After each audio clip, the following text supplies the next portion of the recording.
Alors bonjour à tous et à toutes, bienvenue sur Radio Love Star dans les chroniques d'Aurore, la chronique bien-être.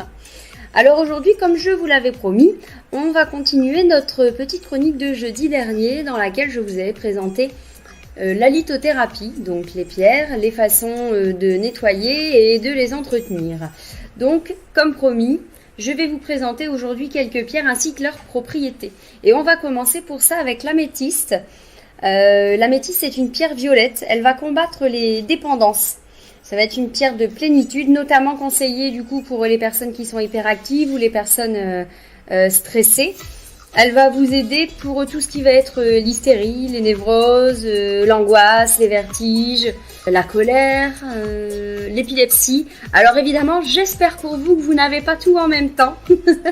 Comme je vous l'ai dit, il suffit qu'il y ait une propriété dans cette pierre qui vous convienne pour qu'elle puisse vous convenir au moment où vous en avez besoin. Elle va combattre aussi les douleurs et les tensions et elle va combattre du coup l'hypertension. C'est aussi une pierre qu'on va beaucoup utiliser pour le sommeil. C'est-à-dire que vous la mettez tout simplement en dessous de votre oreiller, elle va vous aider à avoir un sommeil plus calme et plus profond. Donc ça peut être intéressant aussi pour les personnes par exemple qui ont des problèmes d'insomnie notamment. Ensuite on va parler de l'aventurine. Alors l'aventurine c'est une pierre qui est assez douce en fin de compte. Elle va être liée aux problèmes de cœur. Alors quand je parle de problèmes de cœur, je ne parle pas de problèmes spécialement émotionnels, je parle de problèmes cardiaques en fait. Elle va aider également pour tout ce qui est la cicatrisation. Mais par contre, elle est très reconnue pour tout ce qui est problèmes de peau. Alors les problèmes de peau, moi j'entends l'eczéma, les allergies, l'acné, les boutons noirs, le psoriasis. Voilà, pour tous ces problèmes-là, elle est reconnue pour être efficace. Ensuite, on va parler du bois pétrifié. Alors, le bois pétrifié, c'est une pierre que je conseille régulièrement à des personnes qui sont un peu plus âgées que moi, puisqu'elle est bonne pour l'arthrite, pour les fractures, l'artériosclérose, les rhumatismes. Donc, elle va donner de la vitalité et de l'énergie, et elle va renforcer l'ossature. Donc, elle sera aussi excellente pour les fractures osseuses. Donc, c'est le gros avantage du bois pétrifié. Alors, vous pouvez retrouver également le bois pétrifié sous le nom de bois fossilisé. C'est la même chose, donc n'hésitez pas. Ensuite, on va parler de la citrine. Alors, la citrine, c'est une pierre qui est très efficace pour la dépression et également pour la digestion. Donc, elle va supprimer les ballonnements, elle va intervenir finalement sur tout le système digestif, puisqu'elle va être salutaire aussi pour le foie et les reins, et elle va lutter contre le diabète. En règle générale, c'est une pierre qui rayonne la bonne humeur. Elle est très bonne, par exemple, dans la chambre d'une personne qui est malade, tout simplement. Ensuite, on a la cornaline. Alors, la cornaline, c'est une pierre qui va vous ancrer dans le présent. Elle va restaurer la vitalité et la motivation. Elle va éloigner la peur de la mort, notamment. Elle va calmer les colères, éloigner les émotions négatives.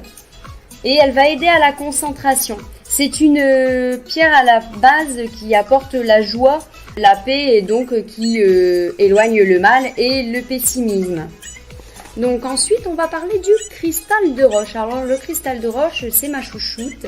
C'est une pierre qui est capable de décomposer la lumière dans toutes les nuances de l'arc-en-ciel. Elle est facile à programmer.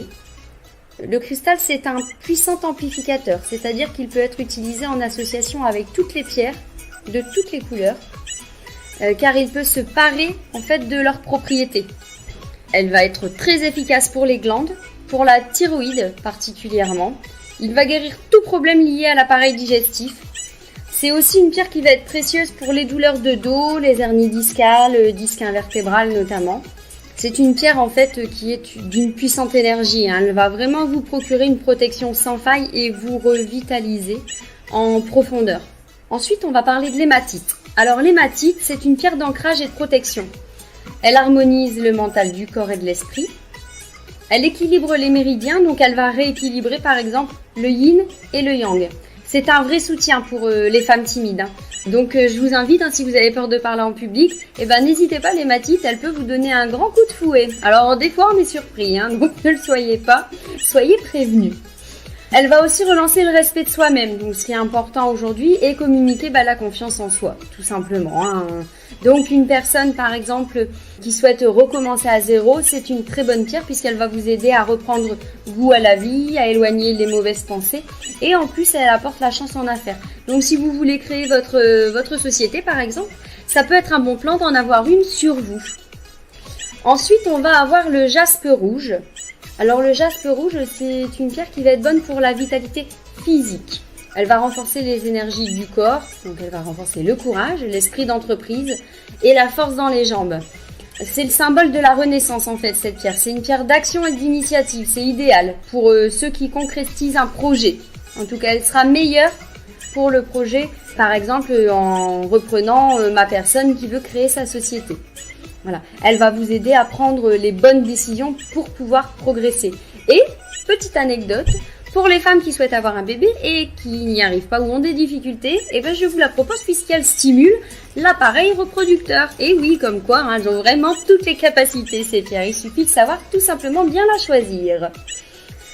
Ensuite, on va parler du lapis-lazuli. Alors, le lapis-lazuli, c'est une pierre bleue. Mais alors, ne vous trompez pas, c'est une pierre bleue qui a un petit côté en fait doré dessus. Elle a des dorés assez brillants. Elle va être efficace pour les éruptions cutanées, les piqûres d'insectes. Elle va combattre également les allergies, l'eczéma, l'herpès, les pellicules. Du coup, elle va lutter aussi contre la chute des cheveux et donner des cheveux sains. Qu'est-ce qu'on peut dire aussi sur le lapis-lazuli? Oui, elle soulage la fièvre, du coup les maux de tête, les douleurs d'oreilles et les états dépressifs.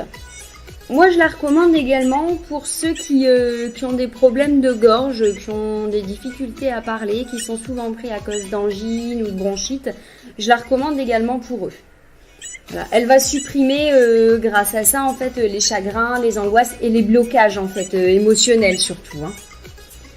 Ensuite, on va avoir l'obsidienne. Alors, dans l'obsidienne, vous allez avoir différentes variétés d'obsidienne. Hein. Vous allez avoir la larme d'Apache, l'obsidienne flocon de neige, l'obsidienne œil céleste, l'obsidienne noire, évidemment.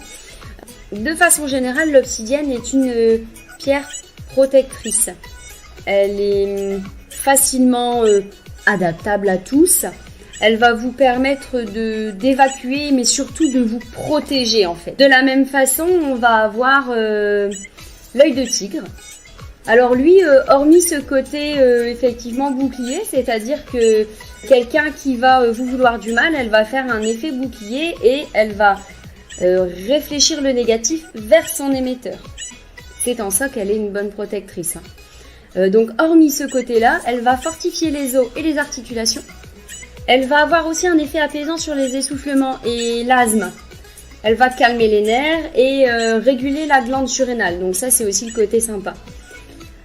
Elle vous apporte aussi la chance en affaires.